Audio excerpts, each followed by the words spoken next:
Gynaecologist इन इंदौर। आज women's day के अवसर पर हम विमेन हेल्थ के बारे में कुछ डिस्कस करते हैं। आज के समय में किसी भी बीमारी के लिए सबसे इम्पोर्टेंट जो वजह दिखाई दे रही है वह है लाइफस्टाइल, जिसमें सबसे इम्पोर्टेंट है समय पर ना सोना, समय पर ना उठना, फिजिकल एक्टिविटी यानी एक्सरसाइज कुछ भी ना होना, कुछ भी खेलकूद ना होना और जंक फूड। ये 3 इम्पोर्टेंट रीजंस हैं जिनकी वजह से बीमारियां लोगों में बढ़ रही हैं, स्पेशली विमेन में। तो इस लाइफस्टाइल की वजह से सारे एजेस में प्रॉब्लम हो रही है। जैसे कि आजकल हम देख रहे हैं छोटे बच्चों में भी वेट ज्यादा बढ़ने लग जाता है, मतलब छोटे बच्चे भी ओबीज हो रहे हैं और ओबेसिटी के कारण उनमें दूसरी हेल्थ प्रॉब्लम्स देखने को मिल रही हैं। जैसे कम एज में ही लोगों को शुगर और बीपी की समस्या होने लग जा रही है। एडोलेसेंट्स गर्ल्स में प्रॉब्लम्स देखने को मिल रही हैं, जिसमें सबसे इम्पोर्टेंट है पीसीओडी या पीसीओएस, जिसमें मेंसेस की प्रॉब्लम होती है। मिडिल एज में हमें इनफर्टिलिटी की प्रॉब्लम्स बढ़ती हुई दिखाई दे रही है। जहां पहले कुछ ही कपल्स को इनफर्टिलिटी के ट्रीटमेंट की जरूरत पड़ती है, आज हर तीसरे चौथे कपल को इनफर्टिलिटी के लिए ट्रीटमेंट करना पड़ रहा है, इसी वजह से इतने सारे आईवीएफ सेंटर्स का देखे जा रहे हैं। मिडिल एज में ब्लड प्रेशर और हार्ट प्रॉब्लम्स बढ़ रही हैं और इसके बाद मेनोपॉज एज में भी लोगों को ज्यादा समस्याएं आ रही हैं, जिसमें कि आपकी हार्ट की समस्याएं, बोन्स की समस्याएं, आंखों की समस्याएं, ये समस्याएं देखने को मिल रही हैं। तो आज इस दिन पर हम ये डिस्कस करें कि इन सब प्रॉब्लम्स को हम कम कैसे कर सकते हैं। तो सबसे इम्पोर्टेंट है हमें अपना लाइफस्टाइल ही सुधारना पड़ेगा। तो लाइफस्टाइल को सुधारने के लिए आपको अपना एक नियम बनाना पड़ेगा, अपनी एक दिनचर्या सेट करनी पड़ेगी, जिसमें 3-4 चीजों का आपका ध्यान रखना पड़ेगा। इसमें सबसे इम्पोर्टेंट है न्यूट्रिशन।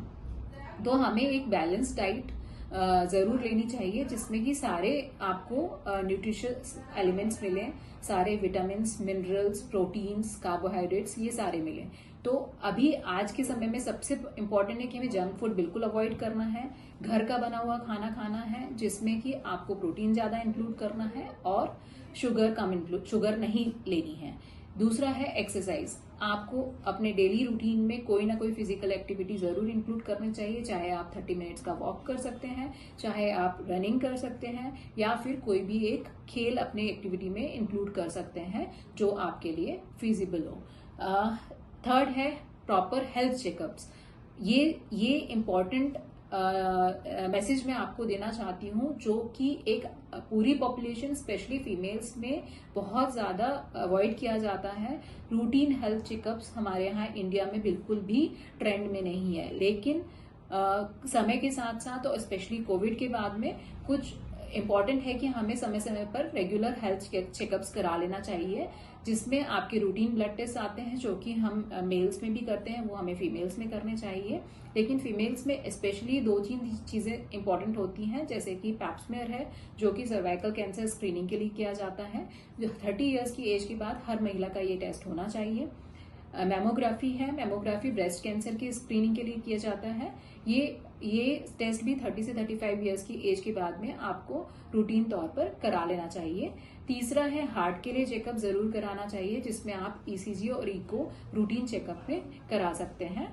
और चौथा है रूटीन सोनोग्राफी। हर साल 1.5 साल में आप एक पेट की सोनोग्राफी जरूर कराइए, चाहे आपकी पीरियड्स बंद हो गए हैं, चाहे पीरियड्स आ रहे हैं, ताकि हमें पता चलता रहे कि अंदर कोई प्रॉब्लम्स नहीं हो रही हैं। तो इस तरह से हमने आज ये समझा कि हमें एक प्रॉपर हेल्दी लाइफ जीने के लिए किन चीजों पर ध्यान देना जरूरी है। धन्यवाद।